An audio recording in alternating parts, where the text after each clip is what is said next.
أشهد أن لا إله إلا الله وأشهد أن محمدا عبده ورسوله اللهم صل وسلم وبارك على سيد الوجود سيد القومين سيدنا أحمد سيدنا محمد وعلى آله والمهدي خليفته وسلم. Bapak Ibu yang dimuliakan Allah, yang diberkahi Allah, Nabi Sallallahu Alaihi Wasallam selalu mengabsen sahabatnya, sehingga satu kali Sayyidina Ali tidak muncul di saat subuh. Maka beliau bertanya, "Aina Ali?" Di mana Ali? Maka para sahabat mengatakan, matanya sedang sakit wahai Rasulullah. Maka Nabi SAW pun datang ke rumahnya. Ternyata benar mata beliau lagi sakit. Maka disembur oleh Rasulullah SAW dengan air ludahnya. Namun air ludah Rasulullah beda dengan air ludah kita. Air ludah kita makan jengkol, makan pete, rasanya berubah, baunya pun berbeda.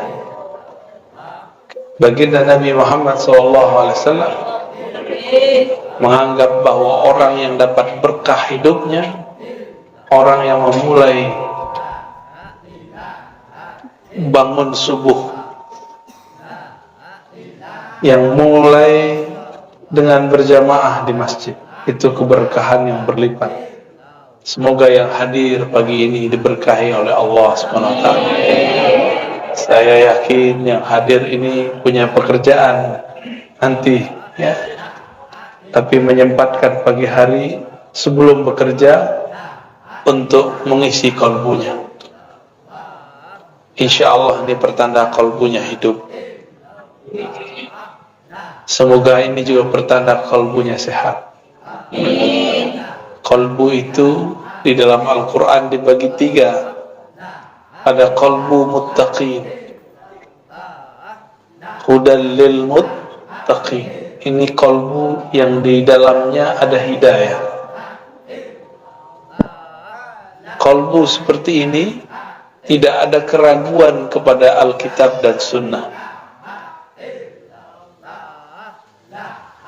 Percaya kepada yang gaib, menunaikan ibadah dengan semampunya, dan meyakini bahwa hanya Allah lah sang maha pemberi rezeki yang mutlak. Wa mimma razaqnahum yunfiqun.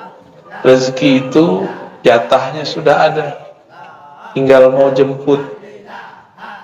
Dan cara menjemputnya tentu beda-beda. Ada orang menjemputnya berangkat pagi pulang sore. Ada yang cuma duduk-duduk di rumah, duitnya ngalir terus. Ada yang harus banting tulang, badan sudah hancur, tapi tidak kunjung juga dapat, ya. Karena cara dia menjemputnya tidak sesuai. Saya doakan apapun keadaan kita, semoga itu dalam berkah dari Allah SWT.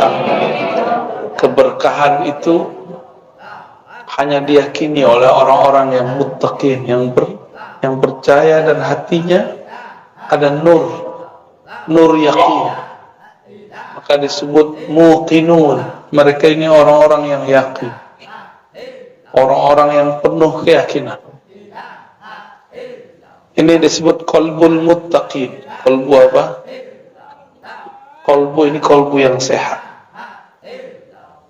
Makanannya qalbu itu Quran. Isi Quran hudal linnas, hidayah. Bukan lip sync, bukan gaya-gayaan, mau sholat diputer, itu namanya cuma ingat-ingetin. Bukan mushaf itu saja dibawa kemana-mana, bukan. Tapi ketika dia menghayati isi. Maka jangan terlalu nafsu baca Quran. Baca Quran itu dengan ketenangan kalbu. Baca Quran jangan nafsu, cepet-cepet khatam. Membacanya penuh dengan penghayatan. Semoga di masjid ini nanti ada majelis tafsir Quran. berdasarkan kitab-kitab yang sahih, kitab-kitab yang ditulis oleh para ulama ahli tafsir. Gak usah banyak-banyak, 1 ayat 2 ayat, tapi jalan terus. Karena Nabi mengatakan makommu nanti di surga adalah di akhir ayat yang engkau baca dan pelajari. Nanti kita terakhir bacanya apa, disitulah makom terakhirnya. Percaya nggak tuh? Percaya ya?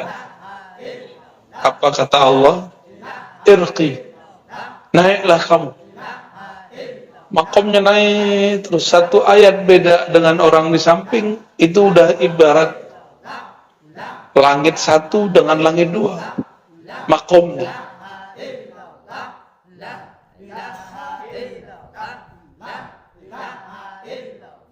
Qalbul muttaqi. Ada yang kedua, qalbul kafirin, qalbu orang-orang yang kafir. Qalbu orang yang kafir ini sawa'un alaihim a'andzartahum am lam tunzirhum la yu'minun. Qalbu dia keras, mau diingatkan tidak diingatkan sama. Buat majelis gak buat majelis bagi dia itu masalah. Azan keras-keras bagi dia masalah. Semoga tetangga-tetangga masjid di sini kolbunya tidak ada yang kolbul kafirin. Ya. Malah senang kalau di depan rumahnya banyak berjejer mobil, motor. Ketika orang ramai ke masjid, dia rela. Ketika pintu pagarnya tertutup, itu orang kolbunya pertama, bukan kolbu yang kedua. Qalbul kafirin,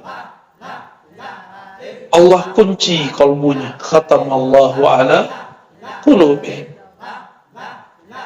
Walaupun kita sodorkan ayat kepadanya, kita sodorkan hadis kepadanya, tapi dalam pendengaran mereka, penglihatan mereka, di kolbunya ada ghisyawa, tutupan.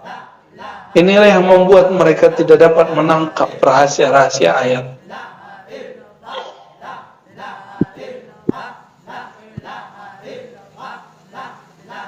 Namun ada kolbu yang lebih gawat lagi, namanya kolbul munafiqin.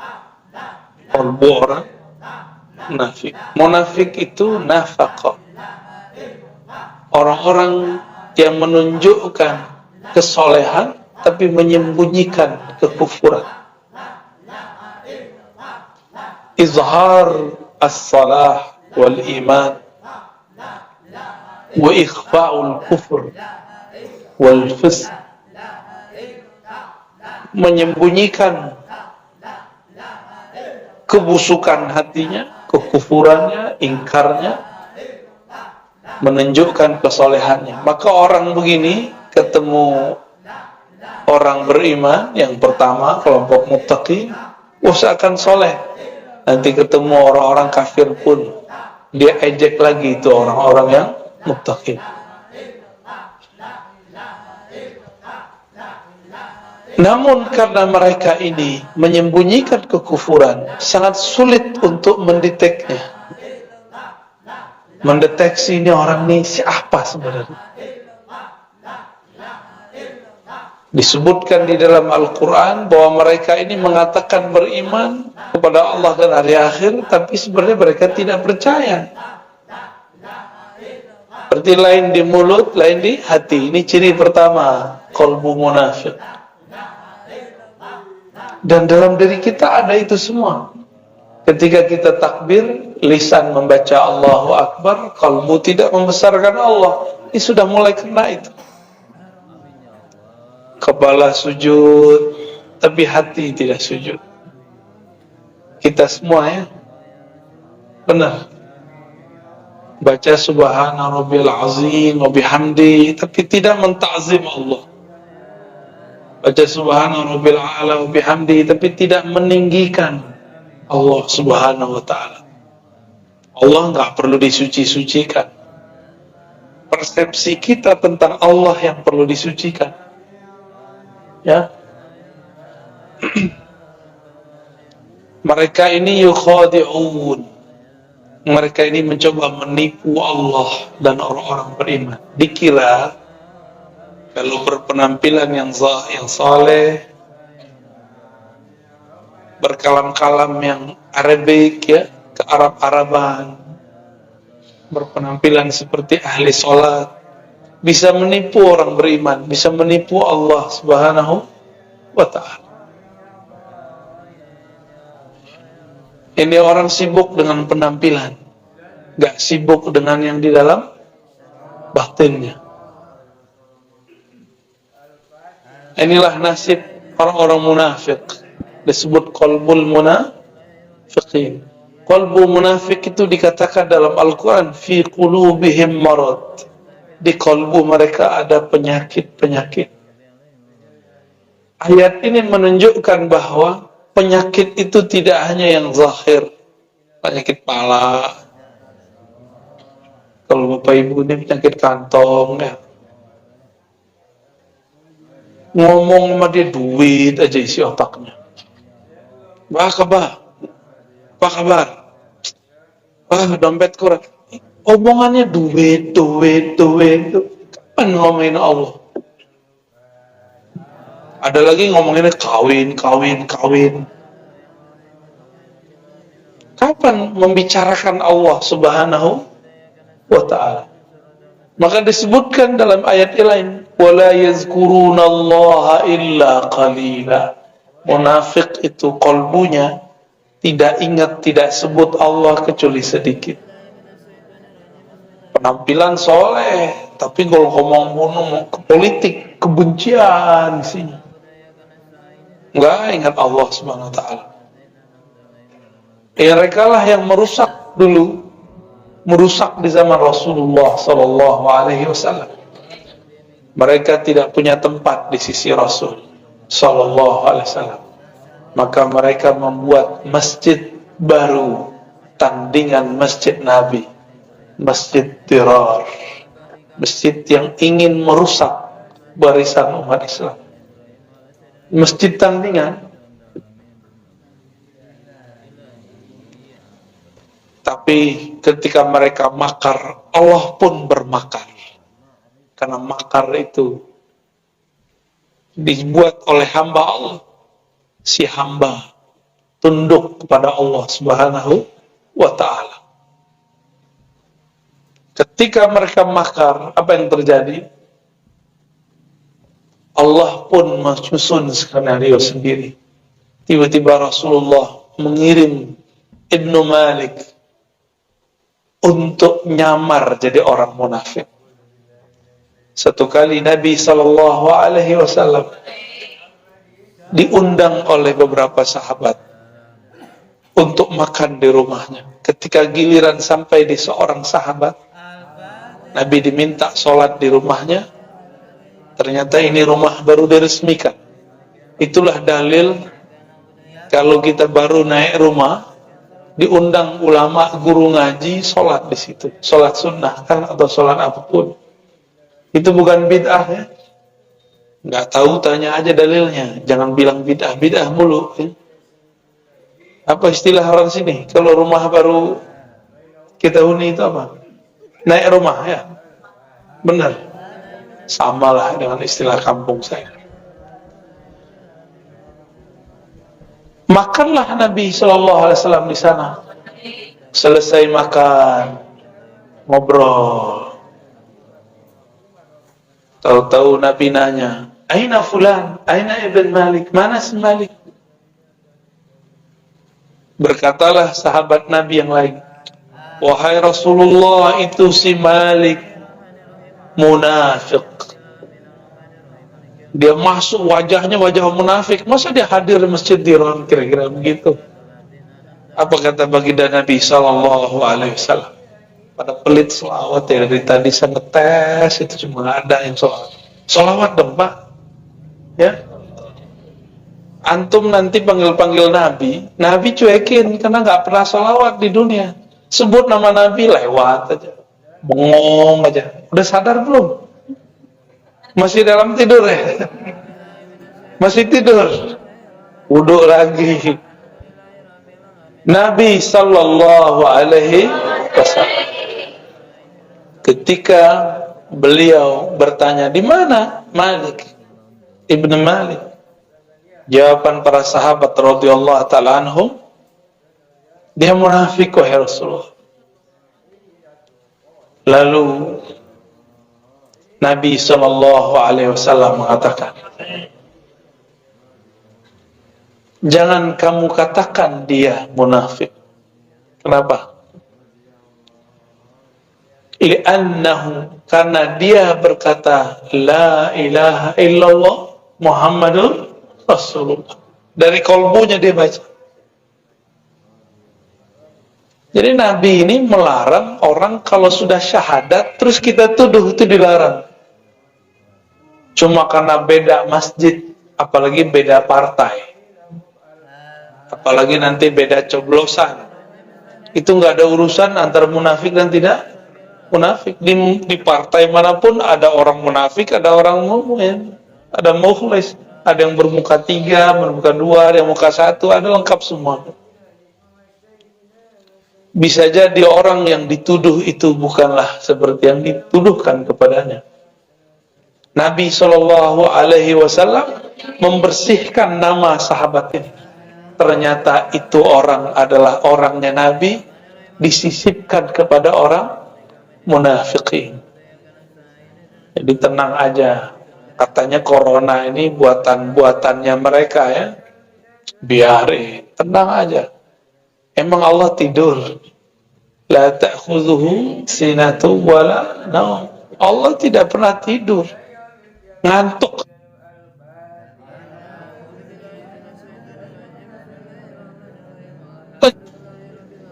Allah pernah lelah? Tidak pernah. Allah pernah lalai? Enggak.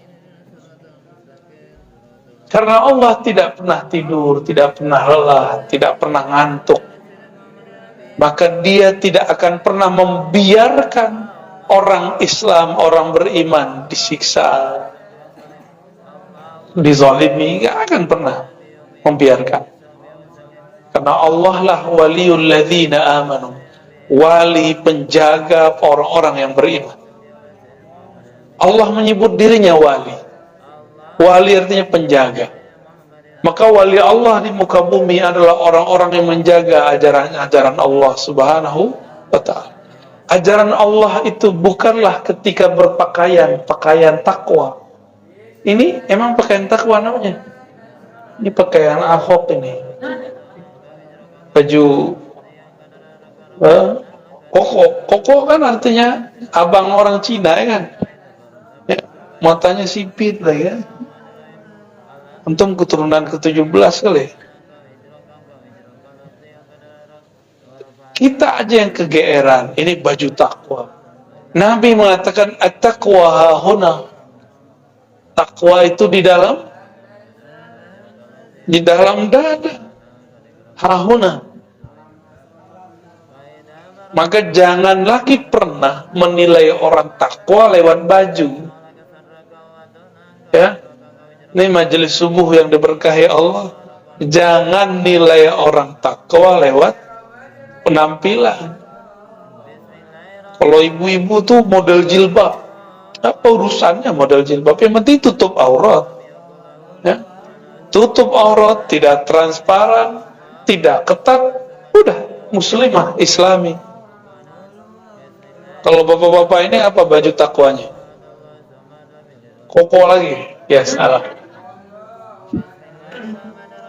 Nabi SAW, percaya atau tidak, Nabi itu suka pakai baju impor.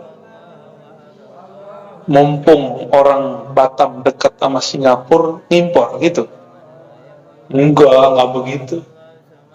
Nabi ngimpor baju, pakai baju mustawradat yang didatangkan dari luar, karena Nabi SAW di zamannya orang tidak produksi di Mekah, Madinah. Semuanya dibeli dari luar. Ya. Marhaban. Ya, fadal begini. Ta'al. Syifa'ul qulub. Allahumma sholli wa sallim. Allahumma sholli. Allah. Qalbu munafiqin, inilah yang perlu kita kenal. Ada nggak karakter itu dalam diri? Sehingga ketika kita mengenal karakter itu, kita dapat mengenal cara kembali kepada Allah Subhanahu wa ta'ala. Inilah cabang dari pengetahuan. Man arafa nafsahu faqad arafa rabb. Jadi mengenal diri itu bukan hanya ngomongin diri terdiri, diri terpari, diri terpapar, apalagi itu macam-macam ilmu kajian diri. Bukan itu aja. Mengenal penyakit di dalam diri itu adalah bagian dari ma'rifatun nafs. Mengenal diri. Jangan ketinggian ngomongnya. Badanku, tubuhku, sifat Allah, qalbuku, nur Allah. Apa itu ya? Nanti ngomong itu.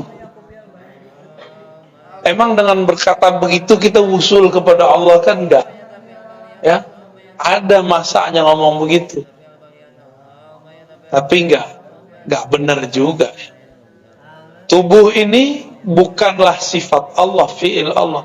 Tubuh ini adalah tajalli fi'il Allah, bukan fi'il Allah.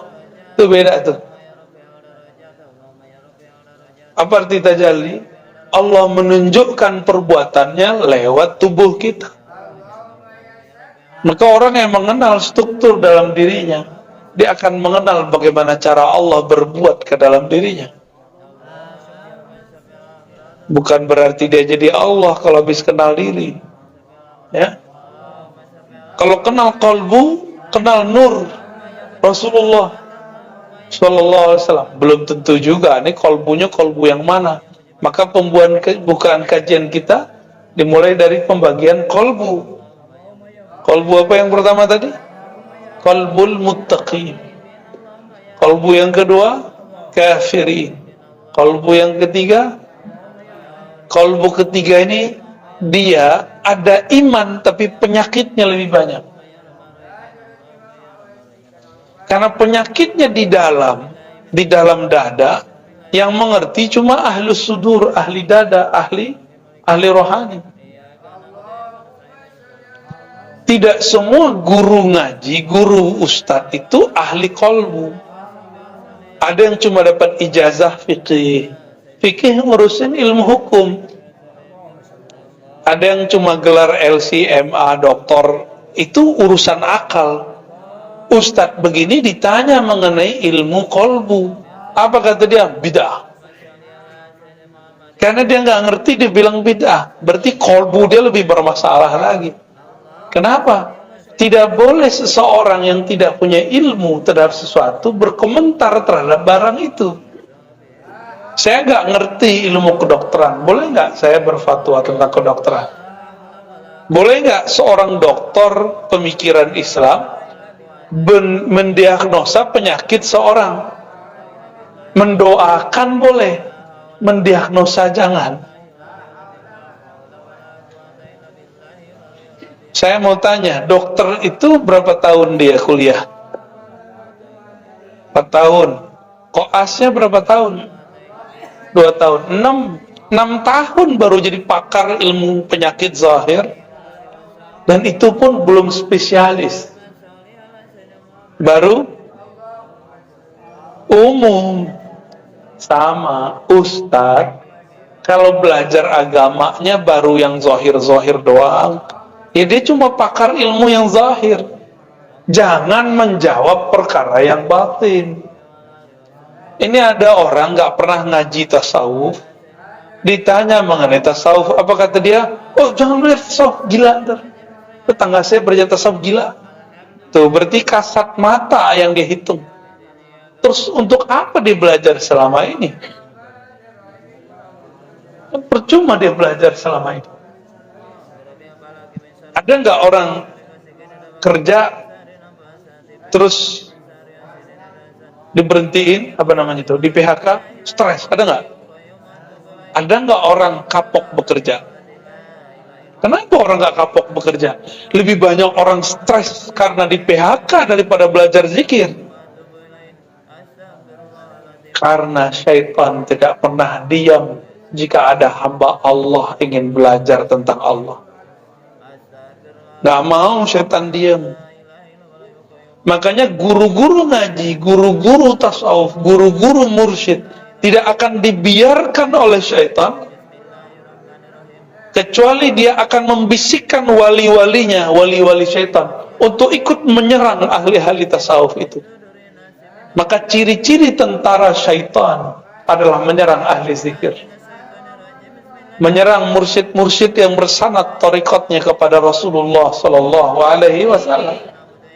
Karena hanya itulah cara menjauhkan umat dari pewaris-pewaris Rasulullah Sallallahu Alaihi Wasallam.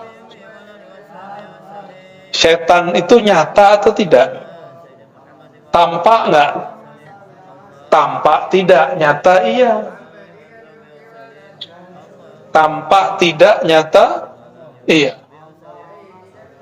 Apa kerjaan syaitan? Yuwaswisu. Apa arti yuwaswisu? Membuat was-was. Yuwaswis bahasa Arabnya itu kata kerja yang sedang, akan, dan selalu. Jadi syaitan itu gak akan pernah diam untuk membuat suuzonnya umat lewat lisan-lisan da'i-da'i yang juhala, yang jahil.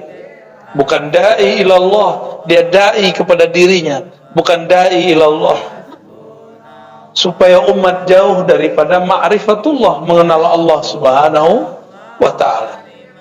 Apa ciri-cirinya? Mereka menghina kajian-kajian ma'rifatun nafs, menghina kajian mengenal diri, karena pintu satu-satunya mengenal Allah hanyalah mengenal diri. Saya mau tanya Bapak Ibu, sholat di tengah rumput, di tengah hutan, dengan di masjid, khusyuan mana?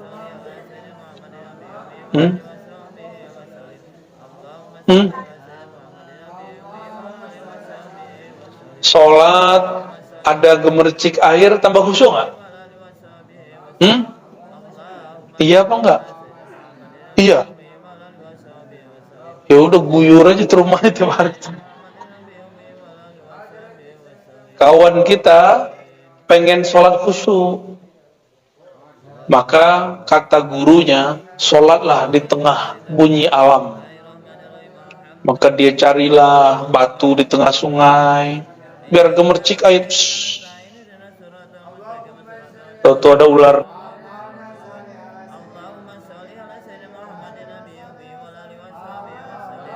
Katanya sholat dengerin suara alam, dengerin suara alam. Dia kira kalau dengerin suara-suara begitu bisa khusyuk. Berarti khusyuk dia di telinga. Kalau mendengarkan suara gemercik air bikin khusyuk, terus orang, mohon maaf, orang tuli bisa khusyuk nggak? Mikir kalau berfatwa ya. Nggak tahu jalan khusyuk, tanya kepada orang yang khusyuk. Khusyuk itu mata tertunduk ke tempat sujud, kepala tersungkur, ya, menyentuh lantai. Zahirnya tuh, kolbunya kemana? Kolbunya menghadap kepada yang membolak-balik kolbu. Allah bertempat nggak? Nggak butuh tempat. Tempat yang butuh Allah. Allah tidak memerlukan tempat. Semua tempat ini memerlukan Allah Subhanahu wa ta'ala. Lalu bagaimana cara menghadapkan kolbu kepada Allah? Hadapkanlah kolbumu ke dalam kolbumu. Mulailah memandang ke dalam diri. Saya sebut Allah atau tidak? Jangan sibuk lagi membicarakan orang. Ini kajian tazkiyatun nafs, kajian penyucian jiwa, tapi isinya nyala-nyalain orang. Kajian tasawuf tapi membid'ahkan thariqat orang. kajian zikir-zikir tapi membid'ahkan zikir orang yang berbeda. Katanya kajian tazkiyatun nafs. Tazkiyah artinya menyucikan diri, bukan nyalahin orang lain. Itu dua hal yang berbeda. Akibat tidak mau menyebutnya dengan istilah tasawuf. Ya. Jadi nggak usah malu ya para ustadz. Kajian kita kajian tasawuf, sebut istilah tasawuf. Karena tasawuf itu seperempat dari ajaran agama ini. Pertama bab akidah, yang kedua bab al-Islam tentang fikih, yang ketiga bab tasawuf, yang terakhir bab akhir zaman. Tapi jangan salah guru juga tuh akhir zaman.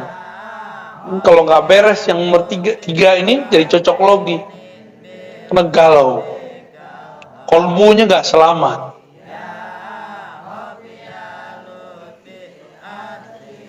Udah berapa kolbu kita?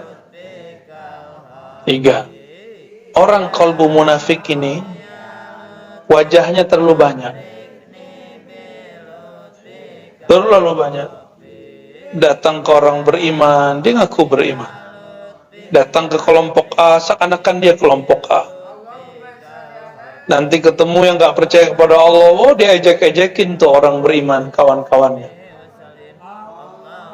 Ah, saya itu kalau ke masjid itu gak enak sama tetangga. Nanti kalau dilihat sama tetangganya, kok kamu duduk sama orang itu? Ya, jaga persahabatan. Selalu bermanis-manis mulut. Orang-orang munafik itu diajak buat baik. Apa kata dia? Oh, kami lebih baik. Innama nahnu muslihun, kami udah duluan daripada ente. Ya. Diajak beriman, dia bilang, orang beriman itu orang bodoh. Nih, mukanya banyak. Mukanya terlalu banyak. Bapak Ibu yang melekat Allah, jangan banyak-banyak muka. Muka kita cukup satu, menghadap kepada Allah Subhanahu wa ta'ala. Wajjahtu wajhiyya lilladzi fataras samawati wal ardh. Aku hadapkan wajah. Wajah itu adalah sesuatu yang menghadap. Maka disebut ini wajah. Padahal ini bukan wajah sebenarnya. Wajah yang sebenarnya bukan ini. Wajah itu ada di kolbu. Kolbu itulah yang menghadap kepada Allah Subhanahu wa ta'ala. Ada sebenarnya kolbu yang di atas 3 kolbu ini. Kolbul awliya, kolbunya para wali. Apa ciri-ciri kolbu para wali? Salamatu sudurihim.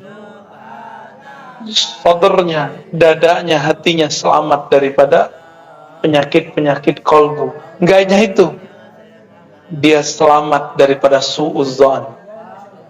Tidak hanya itu, selamat dari syak. Ini kolbu para wali, dan di dalamnya berisi tentang berlian-berlian ma'rifatullah, mengenal Allah Subhanahu wa ta'ala. Maka para aulia itu di kolbunya ada kitab, baca ayat. Ada ustadz baca ayat, wali baca ayat, hasilnya beda. Karena di kolbu dia ada kitab yang Allah turunkan ke dalam kolbunya, itu disebut ilmu laduni. Kolbunya wali Allah ini la khaufun alaihim wala hum yahzanun. Mereka tidak gelisah, gak ada sedih yang berkepanjangan. Kenapa? Qulubuhum ma'muratun bidzikrillah. Kolbu mereka makmur menyebut nama Allah. Ramai di kolbunya sebutan asma, nama-nama Allah Subhanahu wa ta'ala. Masih ingat waktu kecil dulu takut ada pohon besar, lampu nggak ada. Ini Batam ini kan baru banyak lampunya kan beberapa tahun belakangan ini. Dulu kan belum. Yang paham maksud saya, Kalau kita lewat di satu tempat yang gelap, kita kata orang ngucap gitu ya. Ngucap apa? Guru saya diajarin sama dokter. Ngucap pak. Dia nggak tahu itu ulama. Maka dia kerjain tuh dokter. Ngucap. Lagi diperiksa sama dokter, dia sakit, tapi nggak kelihatan sama alatnya. Saya sakit dokter. Ngucap pak, udah tua nggak mau ngucap. Maka dia bilang ngucap. Itu ulama. Dokter ini nggak tahu yang dipegang ini seorang mursyid, guru ahli zikir, guru saya Abu Ya Hasan Basri namanya.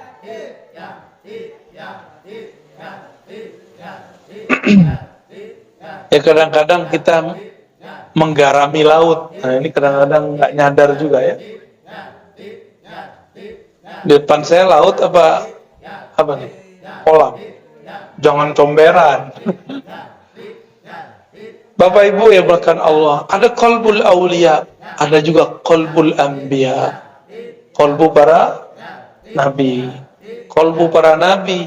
Jika para wali di dalamnya ada zikrullah, ada ilham dari Allah, maka para nabi di dalamnya ada ma'rifat kenabian, wahyu. Maka setinggi apapun wali, dia tetap di bawah seorang nabi. Gak ada wali yang lebih tinggi daripada nabi. Para nabi itu pun masih ada lagi kolbu Nabi Muhammad, itulah yang paling tinggi. Jadi berapa macam kolbu? Ya, paling bawah kafir, munafik, muttaqin, aulia, anbiya, Nabi Muhammad sallallahu alaihi wasallam. Semakin jauh dari kolbu Nabi, semakin kufur, semakin berpenyakit. Karena Nabi secara fisik sudah wafat, tapi ruhnya tidak pernah wafat. Maka hadirkanlah ia dalam kolbu kita. Hadirkan ia dalam salawat. Maka beruntunglah yang menghidupkan majelis-majelis salawat. Beruntunglah yang menghidupkan majelis-majelis zikrullah. Kolbunya ma'mur. Ciri-ciri orang munafik sedikit zikir, banyak nyalahin orang. Ciri-ciri kolbul muttaqin adalah kolbu yang sibuk menyebut namanya, jarang menyalahkan orang lain.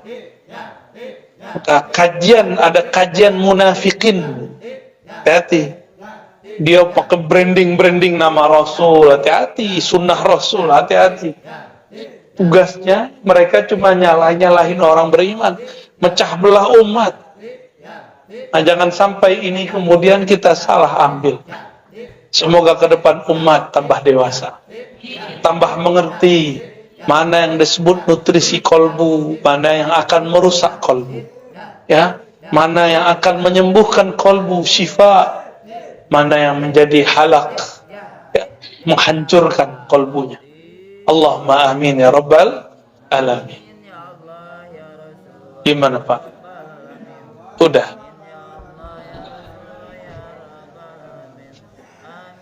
Suatu kali ada seorang sahabat tanya kepada Rasul, hadis sahih Muslim sallallahu alaihi wasallam, wahai Rasulullah, aku senang dipuji, apakah itu merusak amal ibadahku? Aku dipuji orang lain, padahal aku tidak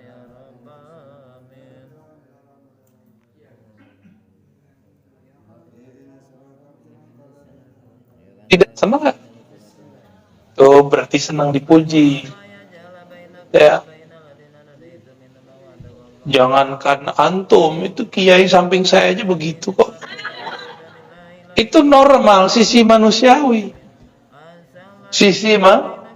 Kalau enggak manusia. Tapi kita enggak niat mau dipuji, ini bedanya, ya. Bedanya apa? Posting biar ada yang like, itu bahaya tuh. Posting aja, share aja, tapi jangan niat mau dipuji. Dua hal yang beda. Apa kata Nabi Muhammad sallallahu alaihi wasallam? Itu adalah keridaan yang Allah dahulukan, yang Allah kabarkan lebih awal. Jadi kalau kita dipuji orang, lalu kita anggap ini Allah yang memuji, digerakkan lewat mulut orang itu, ini disebut dengan apa? Barusan sudah saya sebut. Hah? Hah? Kabar gembira yang sudah didahulukan. Jadi kita ini diterima di sisinya, maka Allah gerakkan makhluk-makhluk ini memujinya. Ternyata ada namanya ma'rifatul hub, ma'rifat cinta. Allah itu adalah maha mencinta, maka dia menyebut dirinya yuhib. Innallaha yuhibbul muttaqin, innallaha yuhibbu innallaha ma'as sabirin. Innallaha, gimana lagi ayatnya? Yuhibbul mutatahhirin, tawabin. Semuanya itu ada sekitar 7 lah. Kata cinta, Allah menyebutkan kata cinta sebagai kata kunci tentang dirinya. Kalau saya mencintai seseorang, itu saya memerlukan perhatian dia, saya butuh dia. Tapi kalau Allah cinta seseorang, itu Allah sedang memberikan anugerah kepadanya. Allah tidak butuh dia, Allah tidak memerlukan dia. Ini beda cinta kita dan cinta Allah subhanahu wa ta'ala. Kita mencintai pasangan karena kita butuh perhatian dia, layanan dia. Tapi Allah cinta hambanya, tidak memerlukan mereka. Allah subhanahu wa ta'ala mengabarkan kepada Nabi Muhammad sallallahu alaihi wasallam, jika Allah mencintai seseorang, idza ahabballahu 'abdan, maka Allah memberitahu kabar kepada Sayyidina Jibril, ya Jibril, inni uhibbu fulanan, wahai Jibril, aku cinta kepada si fulan, fa ahibbahu, maka cintailah ia. Maka Sayyidina Jibril sejak saat itu mencintai orang itu tanpa pernah berhenti. Karena sekali Allah mencintai makhluk, selama-lamanya dia mencintainya. Allah tidak pernah mengkhianati cintanya. Allah itu sangat setia. Beda sama kita, beda dengan saya, beda juga yang di samping saya, beda. Dulu pernah jatuh cinta seseorang terus hambar, pernah nggak? Ya, itu kita. Ada orang menikah mewah, meriah, tapi umurnya cuma seumur jagung, 3 bulan cerai. Karena yang dia butuhkan tidak ada di situ, yang dia perlukan tidak ketemu di situ. Suatu kali ada orang nelpon Buya Hamka. Dulu dalam bukunya dicerita, dalam videonya pun, dalam suara rekamannya dicerita, perempuan itu menelpon beliau, masih keturunan Ningrat, ingin menjadi istri Buya Hamka. Buya Hamka bilang, saya sudah tua, saya tidak bisa menafkahi batinmu. Apa kata dia? Saya tidak perlu, wahai Tuhan, saya hanya ingin membersamai Buya. Wah, gawat itu. Tapi begitulah cinta. Dia hanya ingin khidmah kepada yang dicintainya. Nah, bunuh dulu handphonenya ya. Matikan. Itu bahasa halusnya. Matiin itu bahasa kasar itu. Sama kasar dengan bunuh. Tuh matiin, matiin. Mengganggu orang lain, kalau saya nggak terganggu. Baik, ya. Jadi Allah buat pengumuman, wahai Jibril, aku mencintai fulan, fa ahibbahu. Maka Jibril turun ke langit ke-7, mengatakan, ya ahlas sama, wahai penduduk langit, innallaha yuhibbu fulanan, Allah cinta kepada seorang fulan ini, fa'ahibbuhu, maka cintailah mereka. Malaikat butuh cinta nggak? Enggak. Malaikat itu makhluk yang nggak butuh cinta juga. Dia nggak ada syahwat, dia nggak perlu perhatian. Malaikat itu makhluk yang statis, kaku, disiplin. Itu malaikat. Mirip-mirip kayak robot, tapi robot Allah. Jadi kalau saya menyebut, biar antum paham, malaikat itu makhluk kayak apa? Kayak robot. Sesuai dengan apa program dia begitu aja. Begitu aja, gak bisa dirubah-rubah. Maka semua malaikat dari langit ke-7, langit ke-6, sampai ke langit pertama mengatakan, inni uhibbu fulanan, aku cinta kepada fulan karena Allah cinta kepadanya. Inilah yang disebut viral di langit, ya, terkenal di langit. Doa sembarang-sembarangan itu terkenal di langit, belum tentu terkenal di bumi. Namanya harum di langit. Kenapa? Karena dia sebut-sebut nama Allah. Tapi biasanya kalau sudah viral di langit, dia adalah orang yang memviralkan Allah di bumi.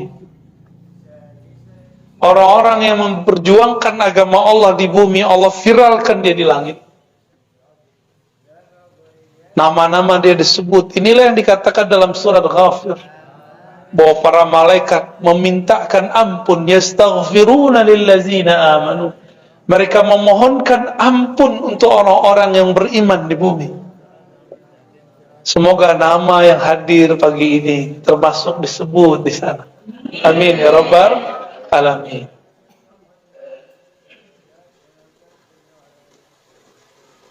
Tentu kolbu mereka ma'muratun bidzikrillah. Kolbunya lebih awal memviralkan Allah dalam kolbunya. Maka berlatihlah zikir kolbu kepada ahlinya. Saya yakin di Batam ini banyak ahli zikir. Ya, nggak mesti sama yang di YouTube itu. Ya, di dekat kita ada guru yang bisa ngajar, ikuti dia. Ya, sama kok. Yang disebut di sono disebut di sini sama. Jangan beda-bedain. Ya, guru-guru itu juga punya kecemburuan. Antum hormat kepada yang si fulan, nggak menghormati si fulan. Siapa tahu sisi manusiawi dia muncul. Nanti dia cemburu. Kalau sudah cemburu, setan masuk. Setan bisikin lewat muridnya. Pak Ustadz, itu tuh ajarannya bid'ah tuh. Wah, mulai konflik. Terjadilah konflik antara ustadz dengan ustadz. Itu orang si murid ini dipinjam oleh si setan. Yuwaswisu, membuat was-was. Nama setannya Khannas. Jadi kalau buat majelis, masuk ke satu majelis, bacalah kul yang 3 itu. Jadikan wiridan, kalau enggak jadikan wirid setiap ba'da sholat. Supaya kalau kita ketemu orang, bermajelis, kita jauh dari was-was. Diwas-wasin orang, kita cut, enggak benar. Ciri-ciri kolbu sehat. Ada orang gosip, si Anu tuh orangnya begini nih, enggak benar nih. Si kolbu yang sehat bilang, enggak, maksud dia enggak begitu. Terus kolbunya sehat itu. Tapi kalau dia bilang, oh iya nih kemarin saya digituin sama dia, kena tuh, ya. Berarti marid dan marid fi qulubihim maradun fazadahumullahu marada. Bertambahlah penyakitnya. Ketemu lagi orang berpenyakit kolbunya, tambah lagi, mirip virus dan lebih dahsyat daripada corona. Bapak Ibu yang dimuliakan Allah, itulah tingkatan-tingkatan kolbu. Siapa yang kenal kolbunya, dia akan kenal yang membolak-balik kolbunya. Inilah makna, salah satu makna daripada judul ini. Siapa yang kenal diri, kenal Allah. Diri kita yang paling dekat adalah kolbu. Kenalilah dirimu yang mana. Cukup katakan, ya Allah, qalbuku berpenyakit. Engkau maha penyembuh, sembuhkanlah ya Allah.